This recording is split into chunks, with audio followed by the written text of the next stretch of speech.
So here I am today talking about some guard retention. It's some things I've used and picked up over the years. It works for larger people or smaller people.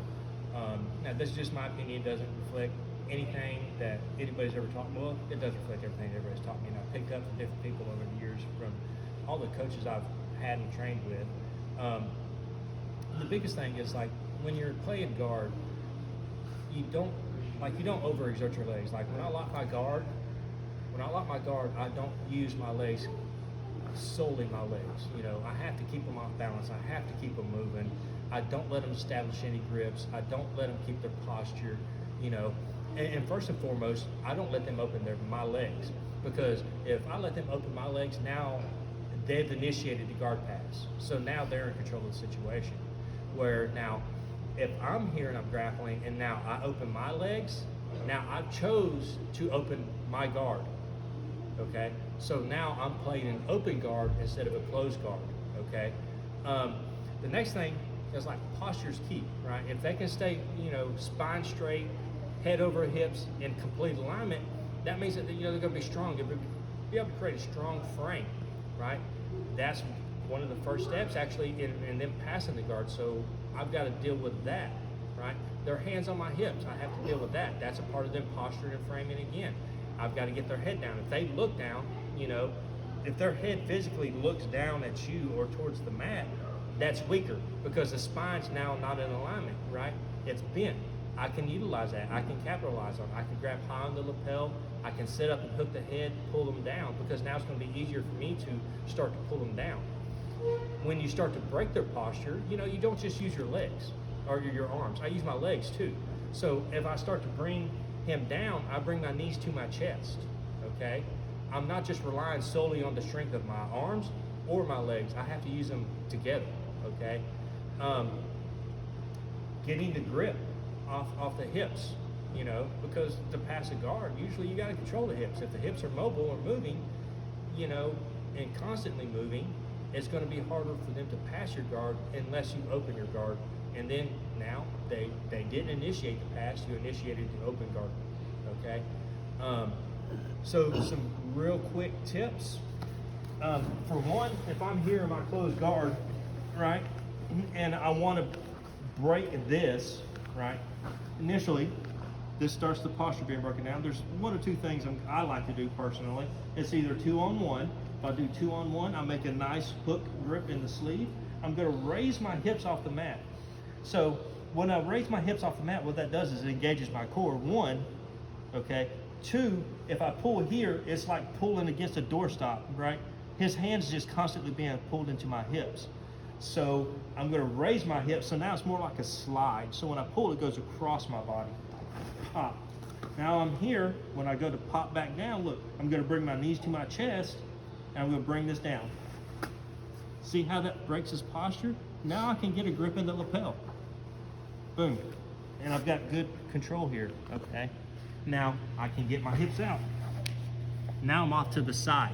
Being off to the side, it's hard for him to actually get his posture back up. He has to square back up with me in order to get up, okay? The next thing I like to do to help retain my guard is, look, I'll pull on the arm. You know, you want to turn your elbows in real tight, right?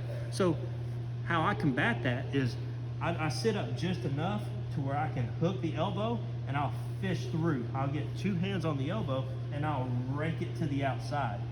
Look what that does to his head. His head's no longer in the center line of his body. It's no longer over the tops of his, over his hips. It's off to the side. So it's easy for me now to bring my knees to my chest as I cup this as an arm drag, right? Pop. Now he's here. I can grab the lat or hook here. Now I also have his posture broken down and I can move, right? He has to now worry about the back take.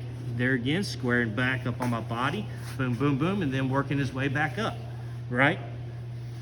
Let's say he does get a knee in the center, right? Just using this scenario, and he does initiate starting to get pressure, right? Well, this is hard to deal with. He's far away, right? So what do I have to do? I have to engage my hips. Generally speaking, most of the time, they're only going to have one hand on my hip. That means what? I can move it left or right. Okay, I can move it to one side or the other of his actual thigh, or I can rest on his thigh. I prefer the rest on the thigh, okay, because he has to get his leg to move. So when he does that, he's going to square back up, and now he's controlling this. Now, look, I can grab the lapel here, hand, lapel, look, it's on my knee. If I bring my knee to my chest, what's that doing to his posture? It's breaking it down again, right? The key is to retain or maintain your guard, you have to be in control of the situation, you know, be it controlling his sleeve, controlling his posture, bringing my knees to his chest, to my chest. Once I'm here, you know, a lot of times if it's a guy that's a lot bigger than me, I'll walk my legs up into a high guard. And when I walk them up, notice what I'm doing. I have them locked. I'm stair-stepping over, pop, pop, pop. And I'm keeping it pinched the whole time. So now I'm in a high guard. This makes it harder for him to sit back up. He has to carry my weight, right? He has to carry all of my weight. Now, I've got a good grip on the lapel. If I want to, I can break his posture even further. I'm gonna pop my hips, push the arm.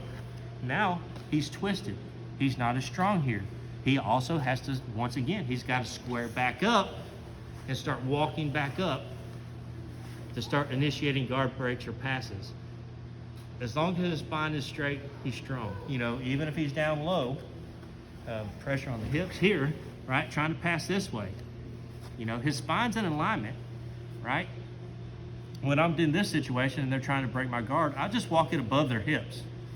You know, if I leave it down here, right, he can start creating pressure, framing and getting out, right?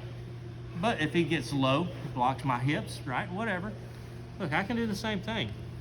Frame, hip. That brings it up high. Now I'm above his hips. I have control of his posture here, right? Flare up. I'll let him sit up if I want to. Bring him out to the side, right? Let him sit up again, right? Okay. It's up here. Look. Now I'm in this situation where I'm off to the side. I'm taking his back again. My spine is in alignment. His is not. I'm twisting him. I can move. Okay? Hopefully this helps with your guard game. It helps me tremendously. And then, you know, understanding that once you're playing closed guard, that the next evolution is always open guard. You know, so you know if I'm in this position and like I said, I know he's going to start passing, I start initiating my open guard, so I can move to half, butterfly, whatever I want. Now I've initiated the pass, still maintaining control, right? So, like I said, the next step or the next evolution is one, yeah, you want to be able to keep a decent closed guard. A decent closed guard is awesome to have, but know that, you know, be able to open your guard up too and have some confidence in that. Because you're not always going to be able to keep your legs wrapped around them. Your closed guard is not always going to be closed. It has to open at some point to sweep. It has to be open to submit.